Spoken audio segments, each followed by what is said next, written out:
of Magh Purnima and the birth anniversary of Guru Ravidas, I present the budget for the year 2026-2027. Since we assumed office 12 years ago, India's economic trajectory has been marked by stability, fiscal discipline, sustained growth, and moderate inflation. This is the result of conscious choices we have made, even in times heightened uncertainty and disruption.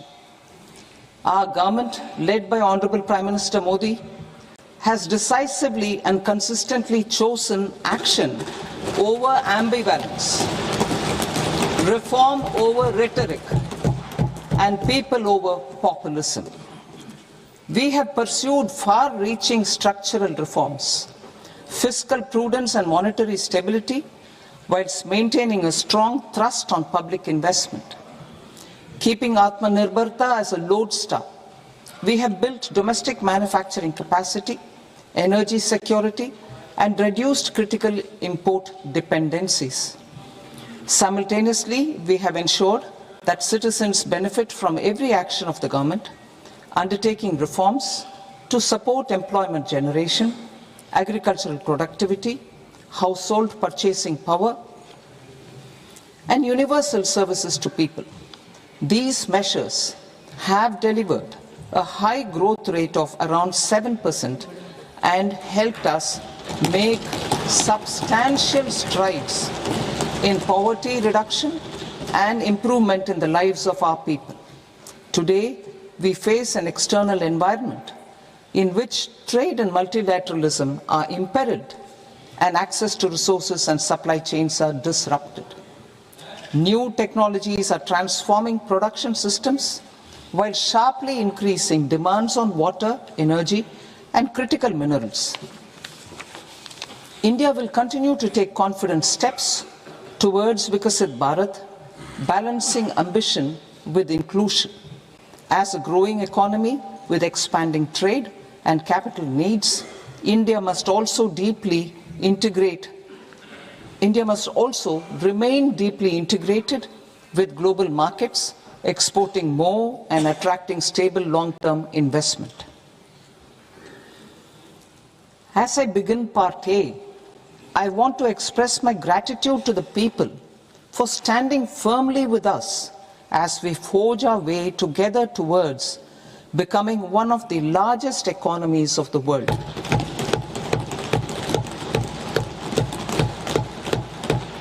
Our aim is to transform aspiration into achievement and potential into performance as we ensure that the dividends of growth reach every farmer, the scheduled caste, the scheduled tribes, the nomads, the youth, the poor, and the women.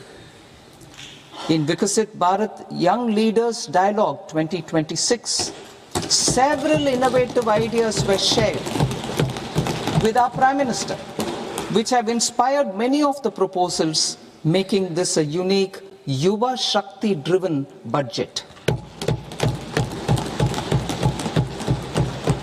Our government's sankalp is to focus on our poor, underprivileged, and the disadvantaged. To deliver on this sankalp, and given that this is the first budget prepared in Kartavya Bhavan, we are inspired by three Kartavya. Our first Kartavya is to accelerate and sustain economic growth by enhancing productivity and competitiveness and building resilience to volatile global dynamics. Our second Kartavya is to fulfill aspirations of our people and build their capacity, making them strong partners in India's path to prosperity. Our third Kartavya, aligned with our vision of Sabka Saath, Sabka Vikas, is to ensure that every family, community, region, and sector has access to resources, amenities, and opportunities for meaningful participation. This threefold approach requires a supportive ecosystem. The first requirement is to sustain the momentum of structural reforms, continuous, adaptive, and forward-looking. Second, a robust and resilient financial sector is central to mobilizing savings, allocating capital efficiently, and managing risks. Third, cutting-edge technologies, including AI applications, can serve us as force multipliers for better governance. Reform Express. Our government has undertaken comprehensive reforms towards creating employment, boosting productivity, and accelerating growth. After the Prime Minister's announcement on Independence Day in 2025, over 350 reforms have been rolled out. This includes GST simplification, notification of labor codes, and rationalization of mandatory quality control orders. High-level committees have been formed, and in parallel, the central government is working with the state governments on deregulation and reducing compliance requirements. The Reform Express is well on its way and will maintain its momentum to help us fulfill our kartavya. I now move to specific proposals. Under our first kartavya, to accelerate and sustain economic growth, I propose interventions in 6 areas. 1. Scaling up manufacturing in 7 strategic and frontier sectors. 2. Rejuvenating legacy industrial sectors. 3. Creating champion MSMEs. 4. Delivering a powerful push for infrastructure. 5. Ensuring long-term security and stability. And 6. Developing city economic regions. Scaling up of manufacturing in 7 strategic and frontier sectors. Biopharma Shakti, meaning biopharma strategy for health advancement through knowledge, technology, and innovation. India's disease burden is observed to be shifting towards non-communicable diseases like diabetes, cancer, and autoimmune disorders. Biologic medicines are key to longevity and quality of life at affordable costs. To develop India as a global biopharma manufacturing hub,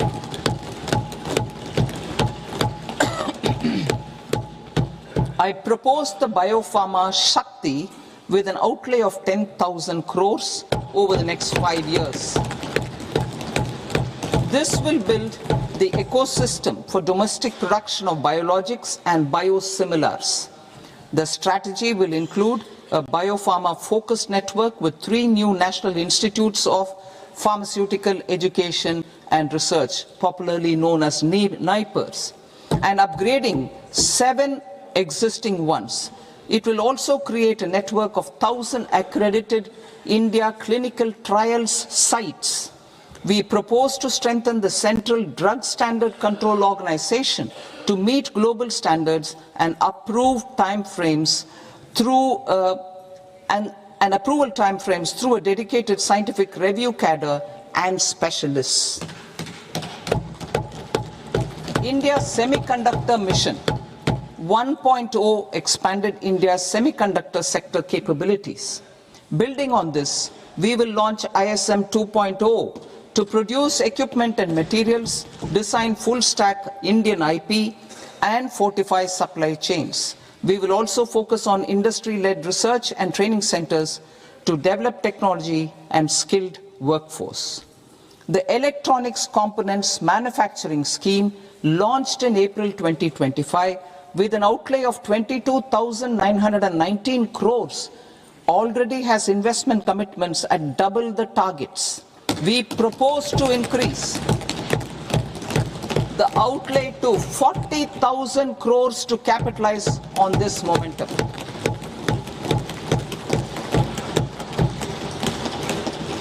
A scheme for rare earth permanent magnets was launched in 2025 November.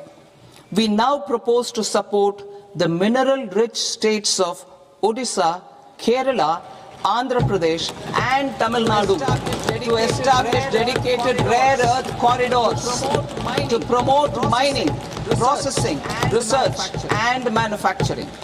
To enhance domestic chemical production and reduction import dependency and reduce import dependency, we will launch a scheme to support states in establishing 3 dedicated chemical parks through challenge route on a cluster-based plug-and-play. Strong capital goods.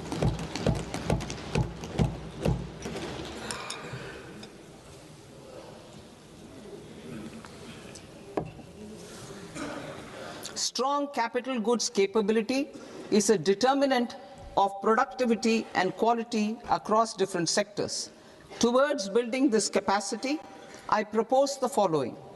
High-tech tool rooms will be established by central public sector enterprises at 2 locations as digitally enabled automated service bureaus that locally design, test and manufacture high-precision components at scale and at lower cost. 2. A scheme for enhancement of construction and infrastructure equipments will be introduced to strengthen domestic manufacturing of high value and technologically advanced CIE. This can range from lifts in a multi-storied apartment or firefighting equipment in multiplexes, large or small, and to tunnel boring equipments for building metros and high-altitude roads. I also propose a scheme for container manufacturing to create a globally competitive container manufacturing ecosystem with a budgetary allocation of 10,000 crores over a 5-year period. For the labor-intensive textile sector, I propose an integrated program with 5 subparts.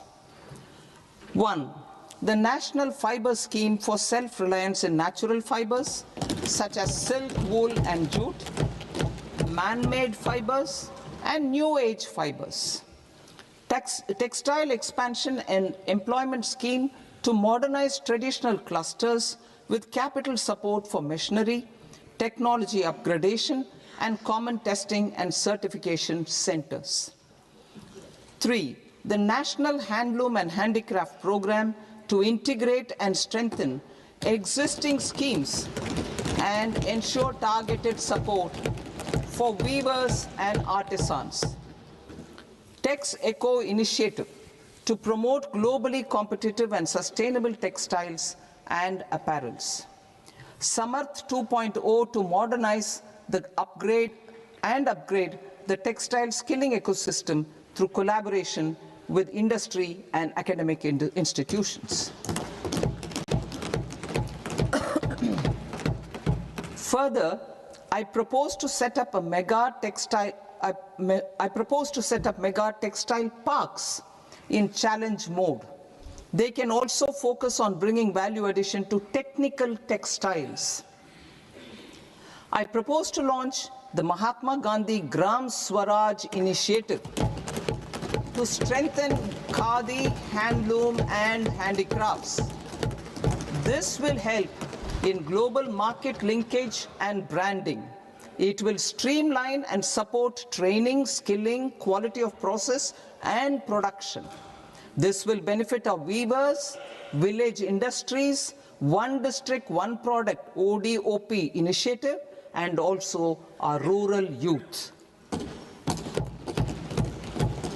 India has the potential to emerge as a global hub for high quality, affordable sports goods. I propose a dedicated initiative for sports goods that will promote manufacturing, research, and innovation in equipment design as well as material sciences. Rejuvenation of legacy industrial clusters. I propose to introduce a scheme to revive 200 legacy industrial clusters to improve their cost competitiveness and efficiency through infrastructure and technology upgradation. Creating champion SMEs and supporting micro enterprises. Recognizing MSMEs as a vital engine of growth, I propose a three-pronged approach to help them grow as champions. Equity support. I propose to introduce a dedicated 10,000 crores SME growth fund to create future champions, incentivizing enterprises based on select criteria. I also propose to top up the Self-Reliant India Fund set up in 2021 with 2,000 crores to continue support to micro enterprises and maintain their access to risk capital. Liquidity support. With TREDS, more than 7 lakh crore has been made available to MSMEs. To leverage its full potential, I propose 4 measures. 1. Mandate TREDS as the transaction settlement platform for all purchases from MSMEs by CPSEs, serving as a benchmark for other corporates. 2. Introduce a credit guarantee support mechanism through CGTMSE for invoice discounting on TREDS platform. 3. Link GEM with TREDS for sharing information with financiers about government purchases from MSMEs, encouraging cheaper and quicker financing. 4. Introduce TREDS receivables as asset-backed securities, helping develop a secondary market, enhancing liquidity and settlement of transactions. Professional support.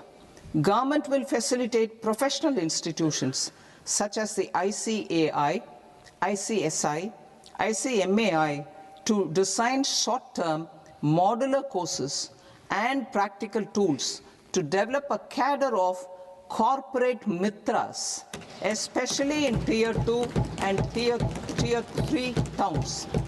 These accredited para-professionals will help MSMEs meet compliance requirements at affordable costs. Infrastructure. During this past decade, our government has undertaken several initiatives for large-scale enhancement of public infrastructure, including through new financing instruments such as Infrastructure Investment Trust (InvITs) and Real Estate Investment Trust (REITs), and institutions like NIIF and NABFID. We shall continue to focus on developing infrastructure in cities with over 5 lakh population, that is Tier 2, Tier 3 cities, which have expanded to become growth centers. Public capital expenditure has increased manifold from 2 lakh crore in 2014-15 to an allocation of 11.2 lakh crore in BE 25-26. In this coming year, that is financial year 2026-27, I propose to increase it to 12.2 lakh crores to continue the momentum. To strengthen the confidence of private developers regarding risks during infrastructure development and construction phase, I propose to set up an infrastructure risk guarantee fund to provide prudentially calibrated partial credit guarantee to lenders. Over the years, REITs have emerged as a successful instrument for asset monetization. I propose to accelerate recycling of significant real estate assets of the CPSEs through the setting up of dedicated REITs. To promote environmentally sustainable movement of cargo, I propose to 1. Establish new dedicated freight corridors connecting Dankuni in the east to Surat in the west, operationalize 20 new national waterways over the next 5 years, starting with National Waterways 5 in Odisha to connect mineral-rich areas of Talcher and Angul and industrial centers like Kalinga Nagar to the ports of Paradeep and Dhamra. Training institutes will be set up as regional centers of excellence for development of required manpower for these waterways. This will benefit youth in the entire stretch of the waterways to train and acquire skills. Further, a ship repair ecosystem catering to inland waterways will also be set up at Varanasi and Patna.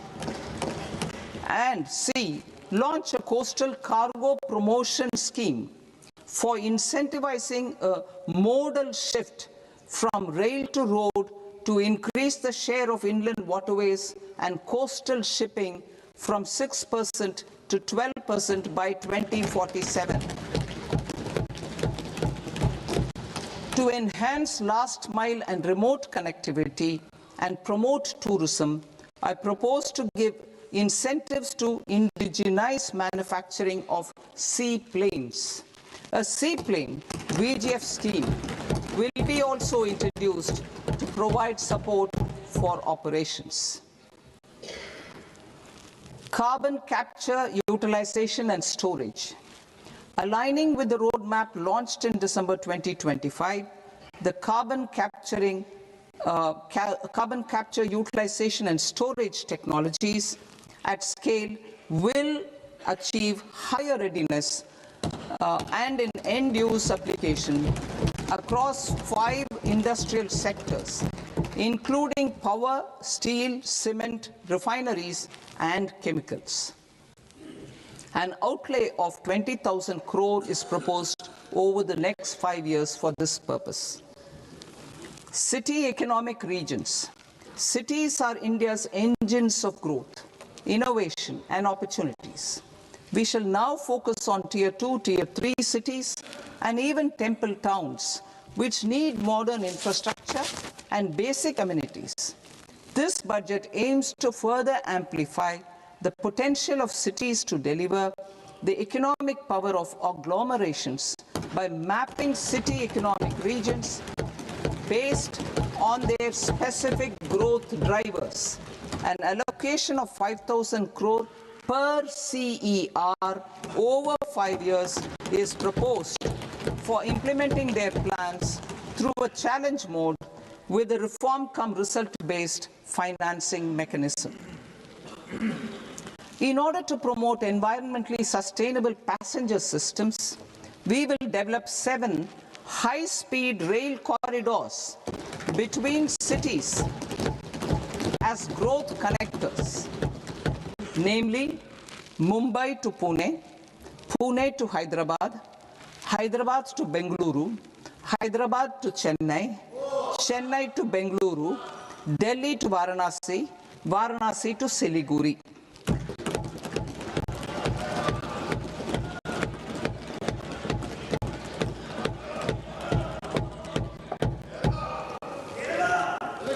Financial sector.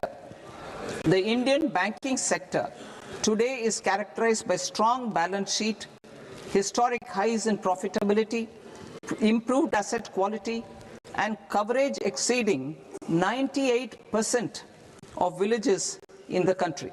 At this juncture, we are well placed to futuristically evaluate the measures needed to continue on the path of reform-led growth of this sector.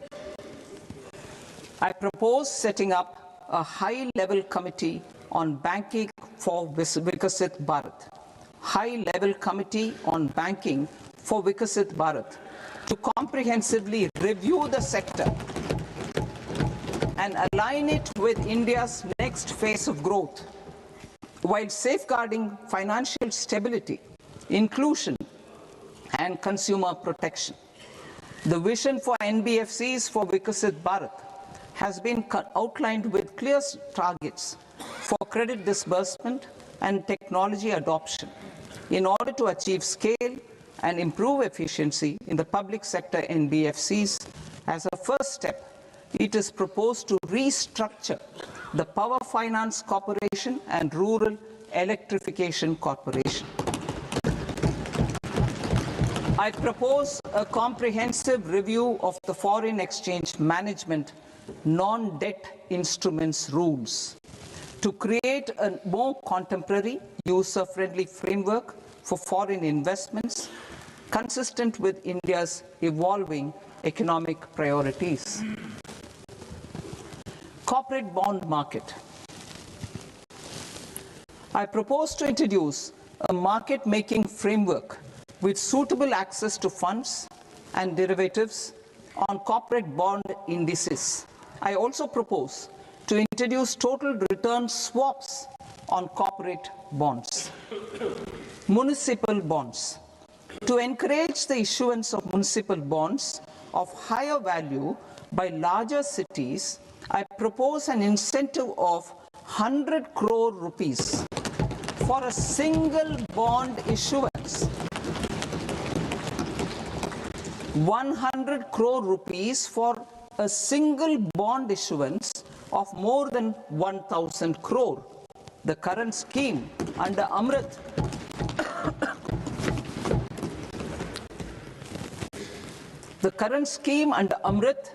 which incentivizes issuances up to 200 crores only, will also continue to support smaller and medium towns. That will also continue to support the smaller and medium towns. Ease of doing business.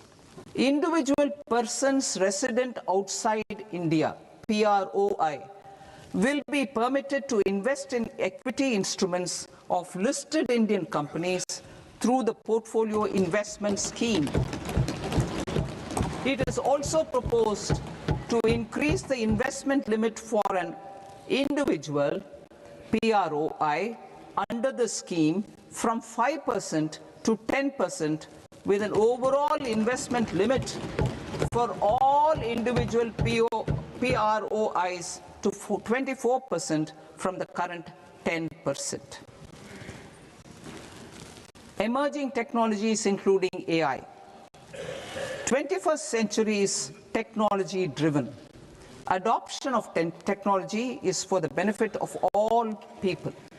Farmers in the field, women in STEM, youth keen to upskill, and Divyangjan to access newer opportunities. The government has taken several steps to support new technologies through AI Mission, National Quantum Mission, Anusandhan National Research Fund, and Research and Development and Innovation Fund. Our second kartavya is to fulfill aspirations and build capacities. Close to 25 crore individuals have come out of multi-dimensional poverty through a decade of our government's sustained and reform-oriented efforts.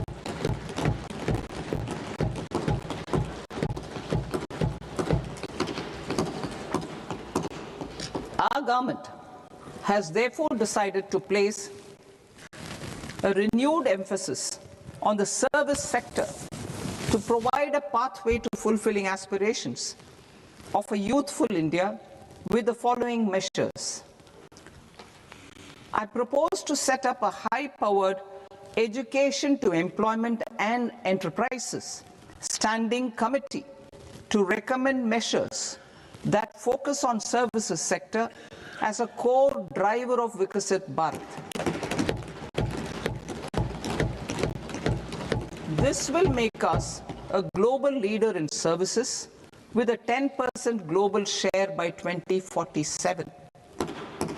The committee will prioritize areas to optimize the potential for growth, employment, and exports. They will also assess the impact of emerging technologies, including AI, on jobs and skill requirements and propose measures thereof. To create a range of skilled career pathways, a new range of skilled career pathways for our youth, I propose interventions in the following sectors. Health. Existing institutions for allied health professionals will be upgraded and new AHP institutions established in private and government sectors. This will cover 10 selected disciplines, including optometry, radiology, anesthesia, OT technology, applied psychology and behavioral health, and add 1 lakh AHPs over the next 5 years. A strong care system covering geriatric and allied care services will be built. A variety of NSQF-aligned programs will be developed to train multi-skilled caregivers, combining core care and allied skills such as wellness, yoga, and operation of medical assistive devices. In the coming year, 1.5 lakh caregivers will be trained.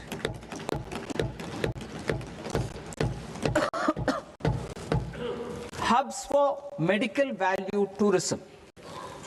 To promote India as a hub for medical tourism services, I propose to launch a scheme to support states in establishing 5 regional medical hubs in partnership with the private sector. These hubs will serve as integrated healthcare complexes that combine medical, educational, and research facilities. They will have Ayush centers, medical value tourism facilitation centers, and infrastructure for diagnostics, post-care, and rehabilitation. These hubs will provide diverse opportunities, job opportunities for health professionals, including doctors and AHPs. Ancient Indian yoga, already respected in several parts of the world, was given a mass global recognition when Honorable Prime Minister took it to the UN. Post-COVID, Ayurveda gained a similar global acceptance and recognition. Exporting quality Ayurveda products helps farmers who grow the herbs and youth who process the products. To meet growing global demand, a few more steps are being taken. I propose to 1. Set up 3 new All India Institutes of Ayurveda. 2. Upgrade Ayush pharmacies and drug testing labs for higher standards of certification ecosystem and make available more skilled personnel. 3. Upgrade the WHO Global Traditional Medicine Center in Jamnagar to bolster evidence-based research, training, and awareness for traditional medicine. Animal husbandry. Livestock contributes to close to 16% of farm income, including of poor and marginal households. To scale up availability of veterinary professionals by more than 20,000, I propose to roll out a loan-linked capital subsidy support scheme for establishment of veterinary and para-veterinary colleges, veterinary hospitals, diagnostic laboratories, and breeding facilities in private sector. Collaboration between Indian and foreign institutions will also be facilitated. Orange economy. India's animation, visual effects, gaming and comics sector, AVGC sector, is a growing industry projected to require 2 million professionals by 2030. I propose to support the Indian Institute of Creative Technologies, Mumbai, in setting up AVGC content creator labs in 15,000 secondary schools all over the country and 500 colleges. The Indian design industry is expanding rapidly, and yet there is a shortage of Indian designers. I propose to establish, through challenge route, a new National Institute of Design to boost design education and development in the eastern region of India. Education. Our government will support states through challenge route in creating 5 university townships in the vicinity of major industrial and logistics corridors. These planned academic zones will host multiple universities, colleges, and research institutions, skill centers, and residential complexes. In higher education, STEM institutions, prolonged hours of study and laboratory work pose some challenges for girl students. Through VGF, Viability Gap Funding and capital support, one girls' hostel will be established in every district.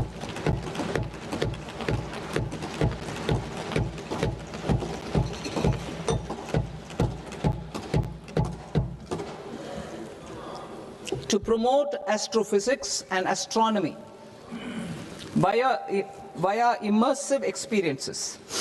4 telescope infrastructure facilities will be set up or upgraded. The National Large Solar Telescope, the National Large Optical Infrared Telescope, the Himalayan Chandra Telescope, and the Cosmos 2 Planetarium. Tourism.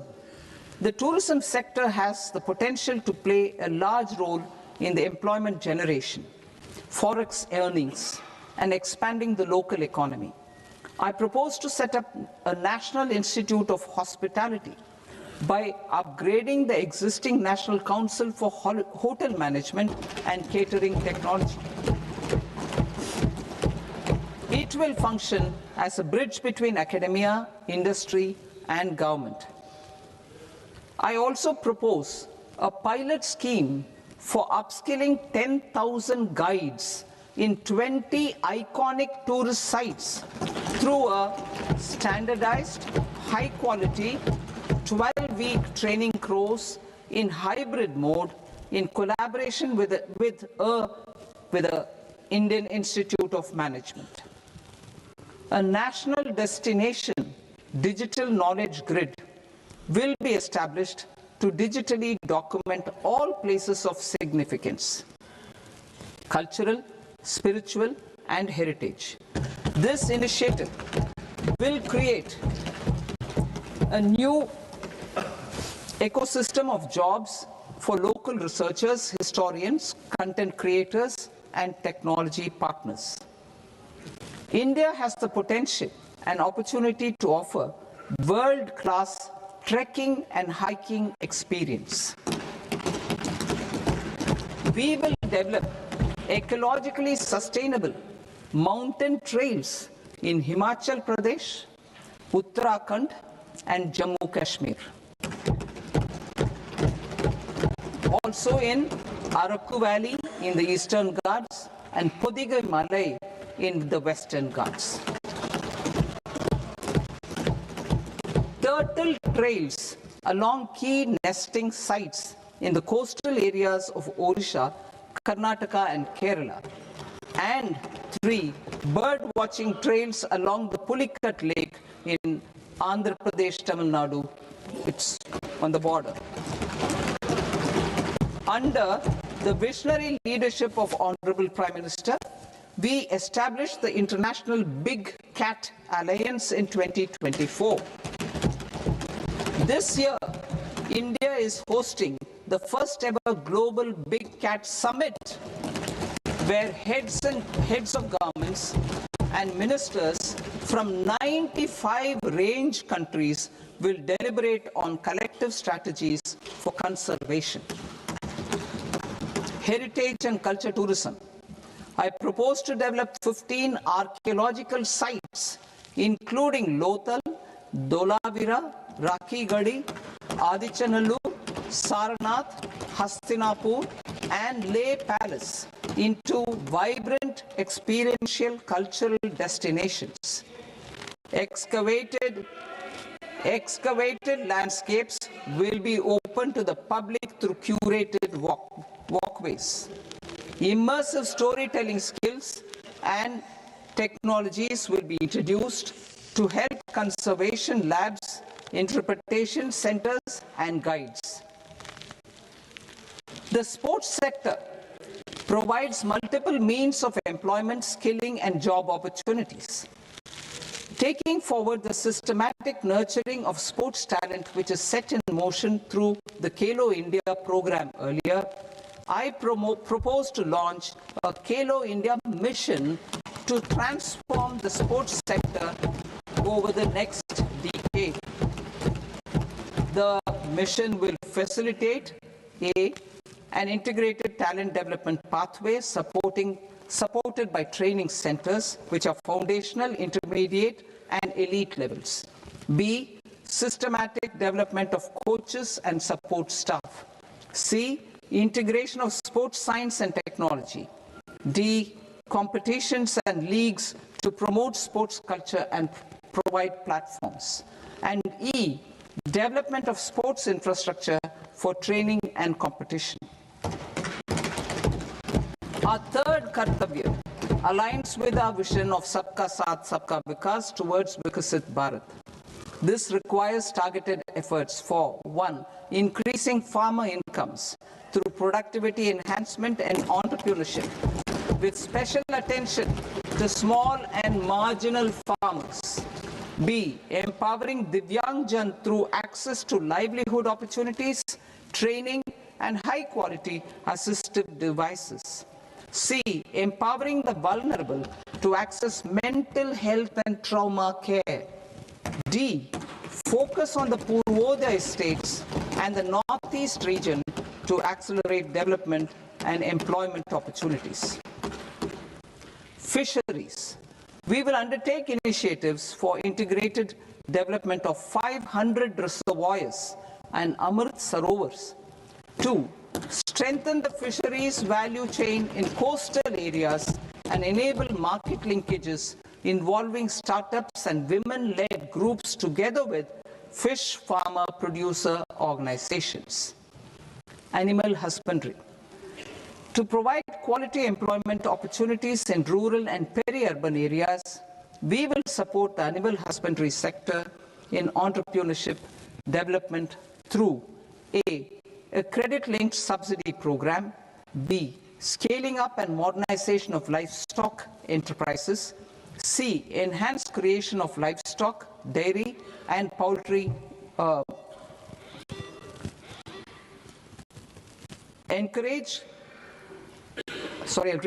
enhanced creation of livestock, dairy, and poultry-focused integrated value chains, and D, encourage creation of livestock farmer-producer organizations. High-value agriculture.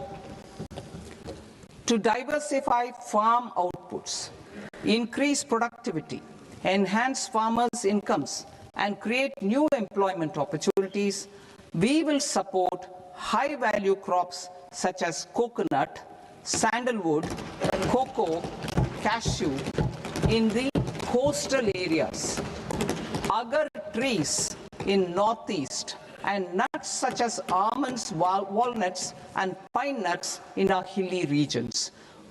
All of them will be supported. India is the world's largest producer of coconuts. About 30 million people, including nearly 10 million farmers, depend on coconuts for their livelihood. To further enhance competitiveness in coconut production, I propose a coconut promotion scheme to increase production and enhance productivity through various interventions, including replacing and non-productive trees with new saplings or plants or varieties in major coconut growing states.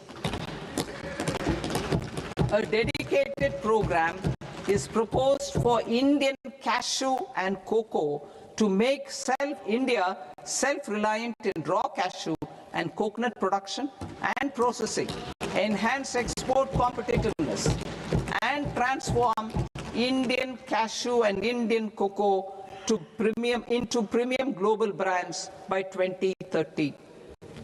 Sandalwood. Sandalwood is closely linked to India's social and cultural heritage. Our government will partner with state governments to promote focused cultivation and post-harvest processing to restore the glory of the Indian sandalwood ecosystem, to rejuvenate old, low-yielding orchards and expand high-density cultivation of walnuts, almonds, and pine nuts. We will support a dedicated program to enhance farmer incomes and in bringing value addition by engaging youth. Bharat Vistar, that is virtually integrated system to access agricultural resources. I propose to launch Bharat Vistar, a multilingual AI tool that shall integrate the AgriStack portals and the ICAR package on agricultural practices with AI systems.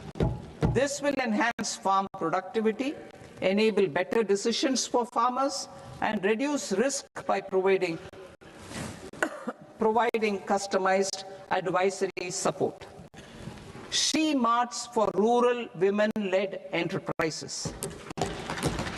Building on the success of Lakpati Didi program, I propose to help women take the next step from credit-linked livelihoods to being owners of enterprises. Self-help entrepreneur, She Marts will be set up as community-owned retail outlets within the cluster-level federations through enhanced and innovative financing instruments. Empowering Divyangjan. Divyangjan Kaushal Yojana.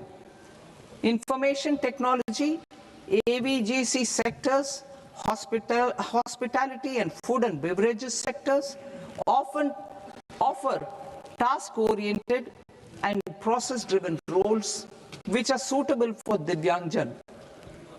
We will ensure dignified livelihood opportunities through industry-relevant and customized training specific to each Divyangjan group.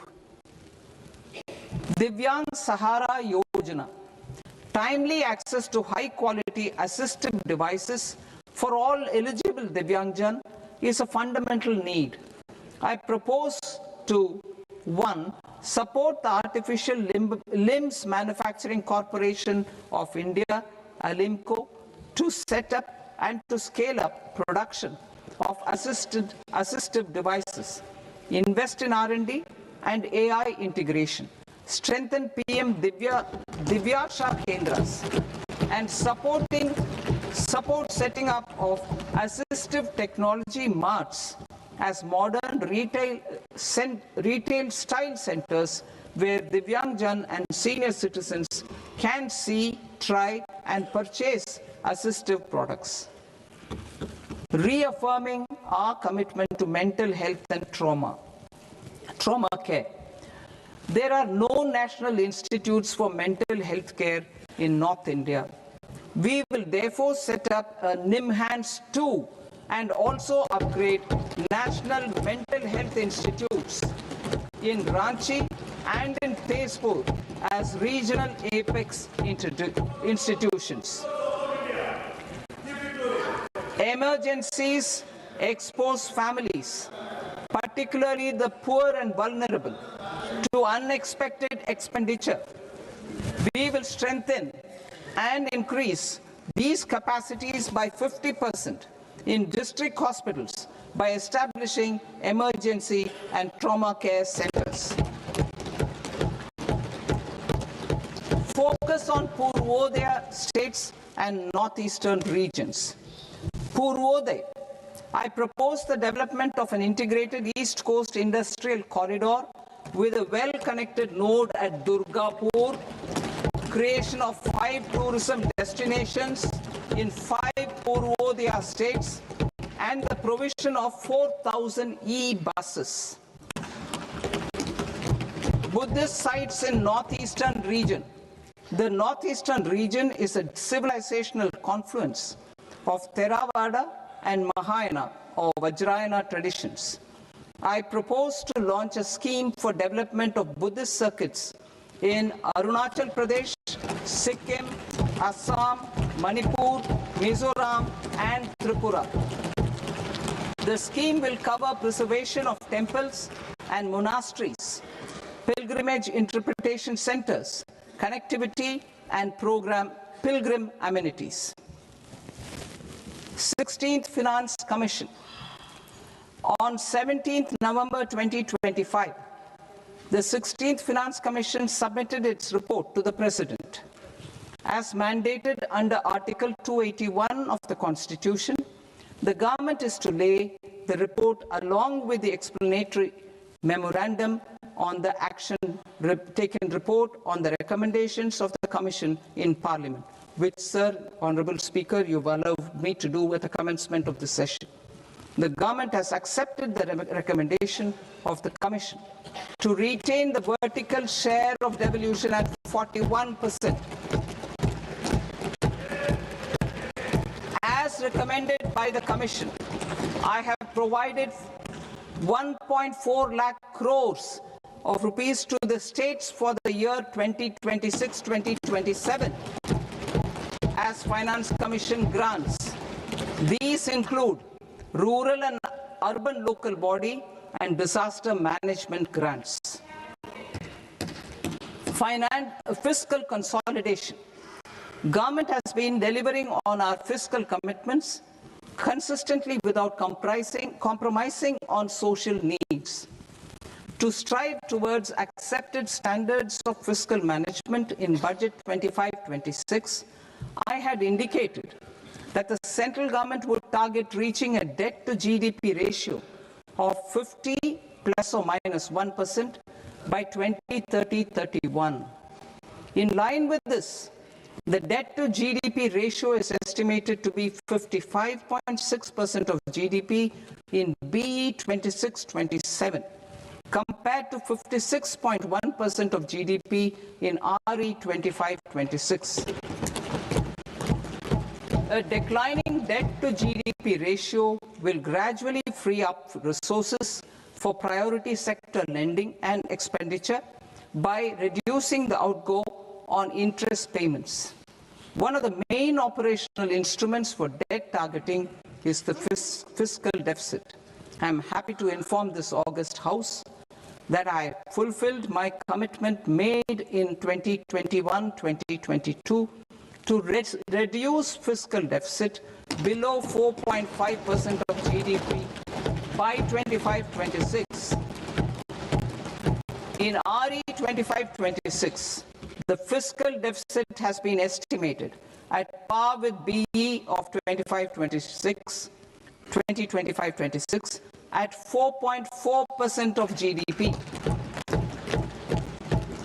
In line with the new fiscal prudence path of debt consolidation, the fiscal deficit in BE 26-27 is estimated to be 4.3% of the GDP.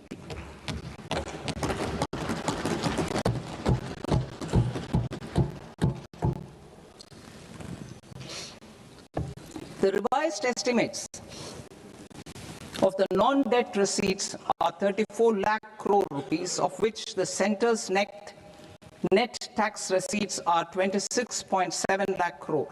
The revised estimate of the total expenditure is 49.6 lakh crore rupees, of which the capital expenditure is about 11 lakh crores. Budget estimates 2026 to 2027. Coming to 26-27, the non-debt receipts and the total expenditure are estimated as 36.5 lakh crore and 53.5 lakh crore respectively. The centre's net tax receipts are estimated at 28.7 lakh crore rupees. To finance the fiscal deficit, the net market borrowings from dated securities are estimated at 11.7 lakh crore rupees. The balance financing is expected to come from small savings and other sources.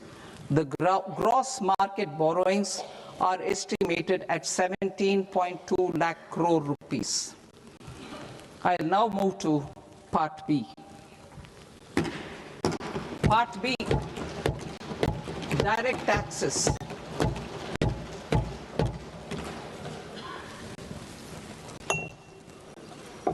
Honorable Speaker, sir, I now present my proposals on direct taxes. New Income Tax Act. In July 2024, I announced a comprehensive review of the Income Tax Act 1961. This was completed in a record time, and the Income Tax Act 2025 will come into effect from 1st April 2026. The simplified income tax rules and forms will be notified shortly, giving adequate time to taxpayers to acquaint themselves with its requirements. The forms have been redesigned such that ordinary citizens can comply without difficulty. Ease of living. I propose that any interest awarded by the Motor Accident Claims Tribunal to a natural person will be exempt from income tax, and any TDS on this account will be done away with. I propose to reduce TCS rate on the sale of overseas tour program package from the current 5% and 20% to 2% without any stipulation of amount. I propose to reduce TCS rate for pursuing education and for medical purposes under the Liberalized Remittance Scheme, popularly known as LRS, from 5% to 2%. Supply of manpower services is proposed to be specifically brought within the ambit of payment to contractors for the purpose of TDS to avoid ambiguity. Thus, TDS on these services will be at the rate of either 1% or 2% only. I propose a scheme for small taxpayers, wherein a rule-based automated process will enable obtaining a lower or nil deduction certificate instead of filing an application with the assessing officer. For the ease of taxpayer holding securities in multiple companies, I propose to enable depositories to accept Form 15G or Form 15H from the investor and provide it directly to various relevant companies. I propose to extend time available for revising returns from 31st December to up to 31st March with the payment of a nominal fee. I also propose to stagger the timeline for filing of tax returns.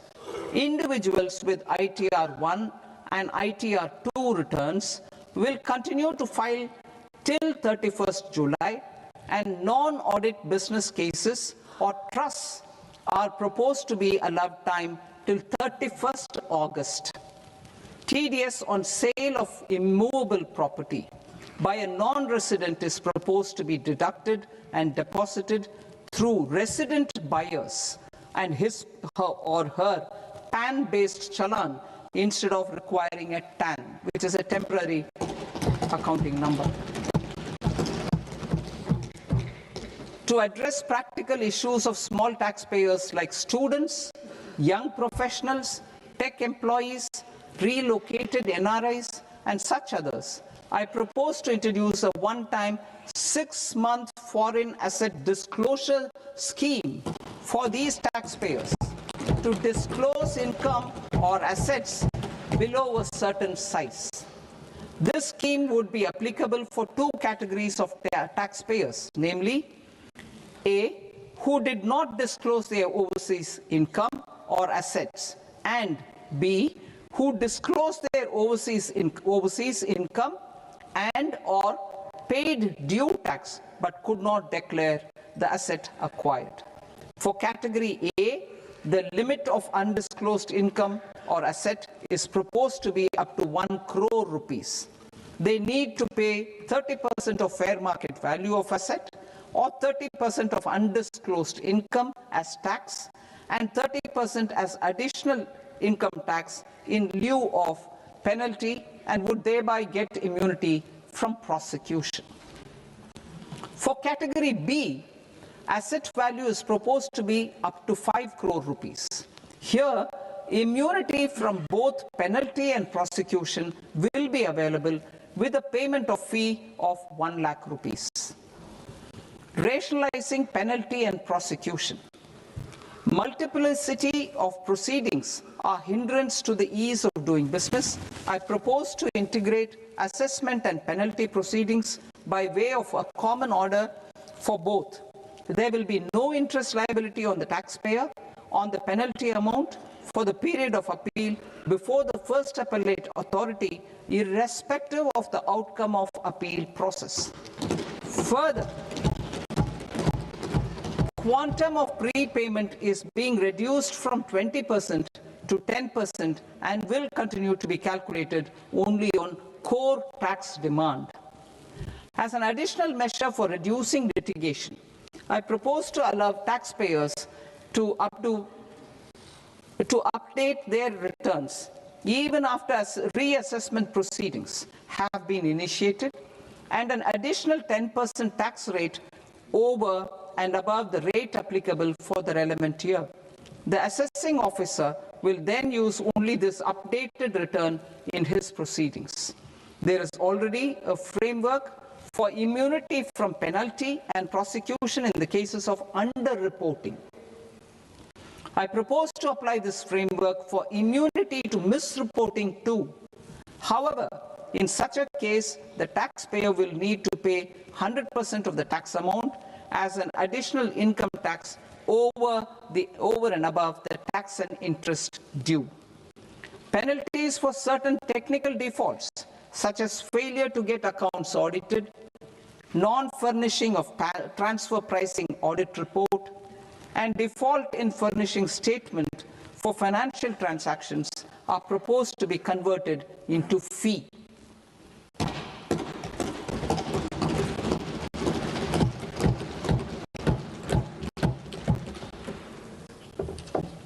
I propose to rationalize prosecution framework under Income Tax Act while maintaining a careful balance for deterrence in some serious offence.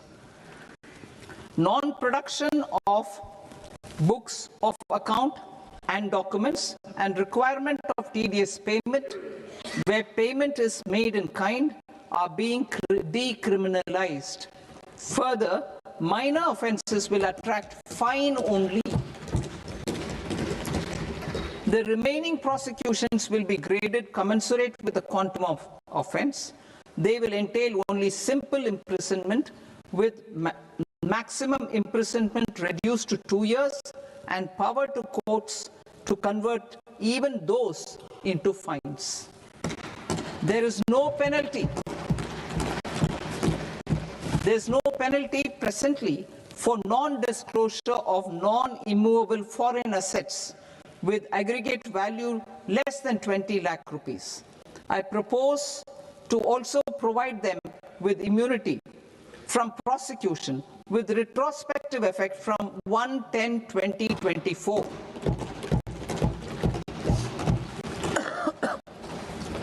Cooperatives. Deduction is already allowed to a primary cooperative society engaged in supplying milk, oilseeds, fruits or vegetables raised or grown by its members. I propose to extend this deduction to also include supply of cattle feed and cotton seed produced by its members.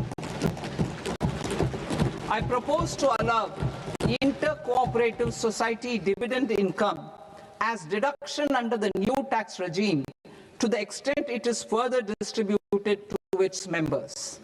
I further propose to allow exemption for a period of 3 years to dividend income received by a notified national cooperative federation on their investments made in companies up to 31/1/2026.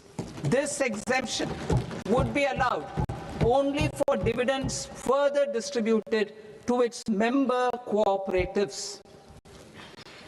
Supporting IT sector as India's growth engine. India is a global leader in software development services, IT-enabled services, knowledge process outsourcing services, and contract R&D services relating to software development. These businesses and their segments are quite interconnected with each other. All these services are proposed to be clubbed under a single category of information technology services with a common safe harbor margin of 15.5% applicable to all. The threshold for availing safe harbor for IT services is being enhanced substantially from 300 crore rupees to 2,000 crore rupees. Safe harbor for IT services shall be approved by an automated rule-driven process without any need for tax officer to examine and accept the application. Once applied by an IT services company, the same safe harbor can be continued for a period of 5 years at a stretch at its choice. For IT services companies who want to conclude advanced pricing agreement, APA, I propose to fast-track unilateral APA process for IT services and endeavor to conclude it within a period of 2 years. The period of 2 years can be extended by a further period of 6 months on taxpayers' request. I propose to extend the facility of modified returns available to the entity entering APA to its associated entities also. Attracting global business and investment. Recognizing the need to enable critical infrastructure and boost investment in data centers, I propose to provide tax holiday till 2047 to any foreign company that provides cloud services to customers globally by using data center services from India. It will, however, need to provide services to Indian customers through an Indian reseller entity. I also propose to provide a safe harbor of 15% on cost in case the company providing data center services from India is a related entity. To harness the efficiency of just-in-time logistics for electronic manufacturing, I propose to provide safe harbor to non-residents for component warehousing in a bonded warehouse at a profit margin of 2% of the invoice value. The resultant tax of about 0.7% will be much lower than in competing jurisdictions. To provide fillip to toll manufacturing in India, I propose to provide exemption from income tax for 5 years to any non-resident who provides capital goods, equipment, or tooling to any toll manufacturer in a bonded zone. To encourage vast pool of global talent to work in India for a longer period of time, I propose to provide exemption to global, non-India sourced income of a non-resident expert for a stay period of 5 years under notified schemes. I propose to provide exemption from minimum alternate tax, the MAT, to all non-residents who pay tax on presumptive basis. Tax administration. I propose to constitute a joint committee of Ministry of Corporate Affairs and Central Board of Direct Taxes for incorporating the requirements of income computation and disclosure standards, the ICDS, in the Indian Accounting Standards, IND AS itself. Separate accounting requirement based on ICDS will be done away with from the tax year 27-28. To support Prime Minister Modi's vision of homegrown accounting and advisory firms to become global leaders, I propose to rationalize the definition of accountant for the purposes of safe harbor rules. Other tax proposals. Change in taxation of buyback was brought in to address the improper use of buyback route by promoters. In the interest of minority shareholders, I propose to tax buyback for all types of shareholders as capital gains. However, to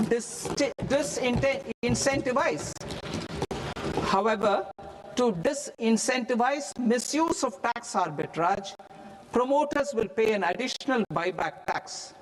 This will make effective tax 22% for corporate promoters. For non-corporate promoters, the effective tax will be 30%. TCS rate for sellers of specific goods, namely alcoholic liquor, scrap, and minerals, will be rationalized to 2%, and that on tender leaves will be reduced from 5% to 2%. I propose to raise the STT on futures to 0.05% from the present 0.02%. STT on options premium and exercise of options are both proposed to be raised to 0.15% from the present rate of 0.1% and 0.125% respectively. We reformed the taxation landscape for corporates in 2019 by providing them a simplified regime with lower tax rate so that they could productively focus on business rather than on claim of deductions and exemptions. To encourage companies to shift to the new regime, set off of brought forward MAT credit, minimum alternate tax credit, is proposed to be allowed to companies only in the new regime. Set off using available MAT credit is proposed to be allowed to an extent of 1/4 of the tax liability in the new regime. MAT is proposed to be made final tax, so there will be no further credit accumulation from 1st April 2026.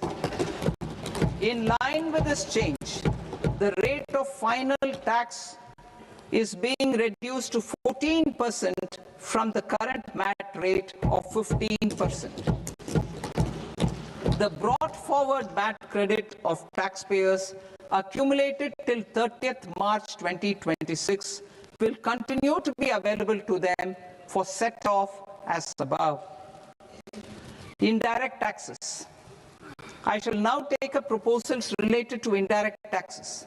My proposals for customs and central excise aim to further simplify the tariff structure, support domestic manufacturing, promote export competitiveness, and correct inversion in duty. To continue weeding out long continuing customs duty exemptions, I propose to remove certain exemptions on items which are being manufactured in India or where the imports are negligible. Similarly, to further simplify the process of ascertaining the rate of duty applicable on a particular item, I propose to incorporate certain effective rates in various customs notifications to the tariff schedule itself. I shall now take up sector-specific proposals. Promotion of exports of marine, leather, and textile products. I propose to increase the limit for duty-free imports of specified inputs used for processing seafoods for export from the current 1% to 3% of FOB value of the previous year's export turnover. I also propose to allow duty-free imports of specified inputs, which is currently available for exports of leather or synthetic footwear, to exports of shoe uppers as well. I propose to extend the time period for export of final product from the existing 6 months to 1 year for exporters of leather or textile garments, leather or synthetic footwear, and other leather products. Energy transition and security. I propose to extend the basic customs duty exemption given to capital goods used for manufacturing lithium-ion cells for batteries to those used for manufacturing lithium-ion cells for battery energy storage systems also. I propose to exempt basic customs duty on import of sodium antimonate for use in manufacture of solar glass. Nuclear power. I propose to extend the existing basic customs duty exemption on imports of goods required for nuclear power projects till the year 2035 and expand it for all nuclear plants irrespective of their capacity. Critical minerals. It is proposed to provide basic customs duty exemption to the import of capital goods required for the processing of critical minerals in India. Biogas blended CNG. I propose to exclude the entire value of biogas while calculating the central excise duty payable on biogas blended CNG. Civil and defense aviation. I propose to exempt basic customs duty on components and parts required for the manufacture of civilian training and other aircrafts. It is proposed to exempt basic customs duty on raw materials imported for the manufacture of parts of aircraft to be used in maintenance, repair, or overall requirements by units in the defense sector. Electronics. To deepen value addition in the consumer electronics sector, I propose to exempt basic customs duty on specified parts used in the manufacture of microwave ovens. Special economic zone. To address the concerns arising about utilization of capacity by manufacturing units in the special economic zones due to global trade disruptions, I propose as a special one-time measure to facilitate sales by eligible manufacturing units in SEZs to the domestic tariff area at concessional rates of duty. The quantity of such sales will be limited to a prescribed proportion of their exports. Necessary regulatory changes will be undertaken to operationalize the measures while ensuring level playing field for the units working in the DTA. Ease of living. To rationalize the customs duty structure for goods imported for personal use, I propose to reduce the tariff rate on all dutiable goods imported for personal use from 20% to 10%. To provide relief to patients, particularly those suffering from cancer, I propose to exempt basic customs duty on 17 drugs or medicines. I propose also to add 7 more rare diseases for the purposes of exempting import duties on personal imports of drugs, medicines, and food for special medical purposes used in their treatment. Customs process. India's role and share in the global trade is poised for a major leap in line with our ambition and journey towards Vikasit Bharat. In this regard, I propose many measures for custom processes to have minimal intervention for smoother and faster movement of goods and greater certainty to the trade. Trust-based systems. I propose to enhance duty deferral period for Tier 2 and Tier 3 authorized economic operators, known as AEOs, from 15 days to 30 days. I propose to provide eligible manufacturer importers the same duty deferral facility. This should encourage them to get themselves accredited as a full-fledged Tier 3 AEO in due course. To provide greater certainty and for better business planning, I propose to extend validity period of advance ruling binding on customs from the present 3 years to 5 years. In the spirit of the whole of government approach,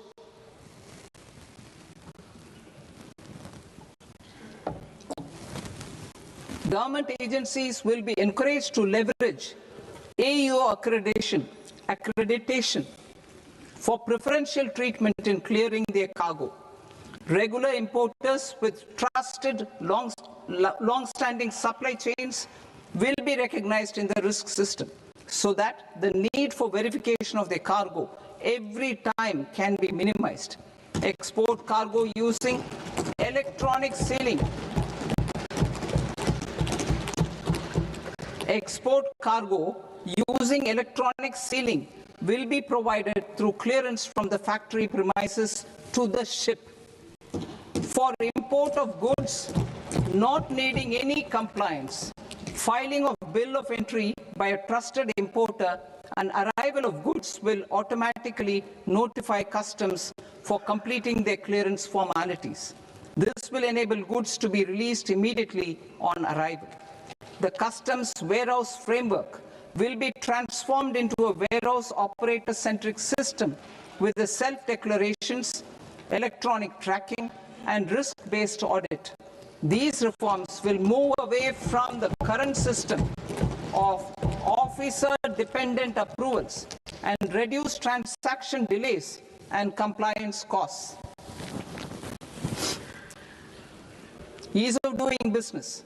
Approvals required for cargo clearance from various government agencies will be seamlessly processed through a single and interconnected digital window by the end of the financial year. Processes involved in clearance of food, drugs, plant, and animal and wildlife products, accounting for about 70% of interdicted cargo, will be operationalized on this system by April 2026 itself. For goods not having any compliance requirement, clearance will be done by customs immediately after online registration is completed by the importer, subject to the payment of duty.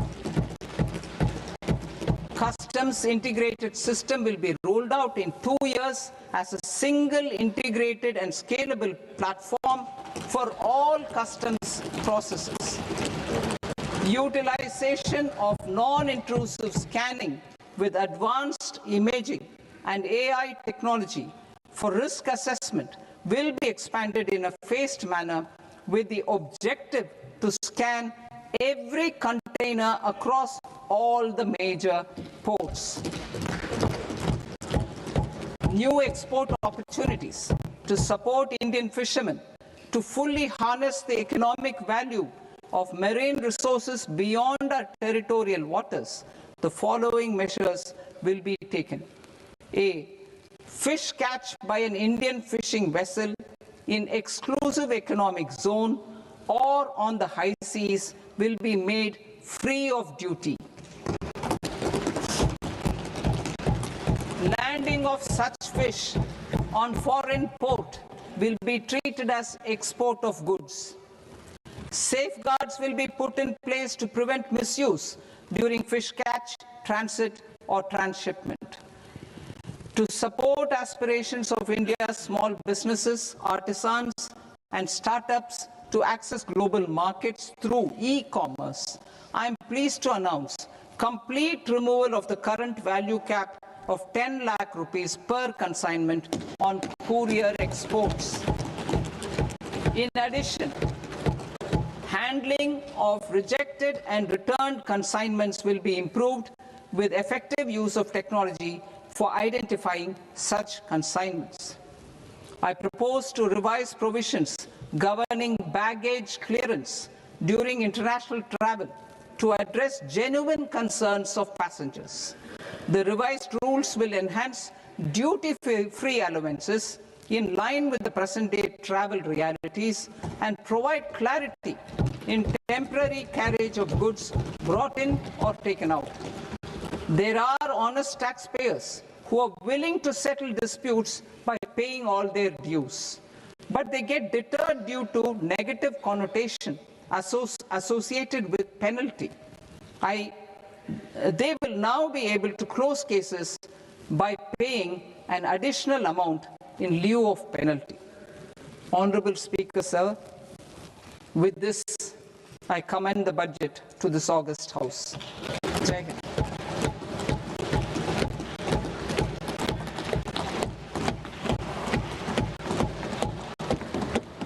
One and a half hours. Item number 3 माननीय वित्त मंत्री जी।